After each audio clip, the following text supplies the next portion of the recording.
Fanny, le temps est beaucoup moins agité qu'hier. Clairement, le tracé de la dépression, de la tempête à l'origine de tout ce chahut a été vraiment bien identifié par les services de Météo France, car quand on regarde justement le passage de cette dépression, on voit qu'elle a atterri ici dans le golfe de Gênes, exactement comme les services météo l'avaient indiqué. C'est cette dépression qui génère ces nuages qui sont toujours ici dans l'est du pays et qui donnent aussi ce temps couvert et cette neige encore sur les Alpes.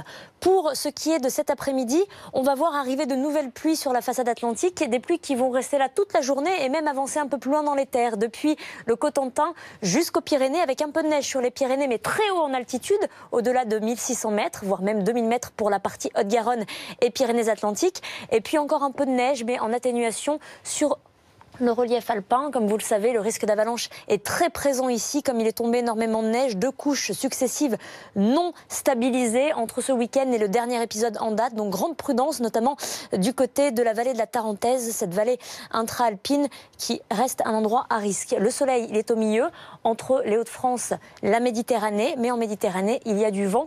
Du vent très fort, le Mistral et la Tramontane jusqu'à 100 km/h. Les températures pour cet après-midi, elles baissent particulièrement au sud. Seulement 9 à Clermont-Ferrand, 9 degrés aussi à Grenoble, 17 pour la Côte d'Azur, 11 pour la capitale.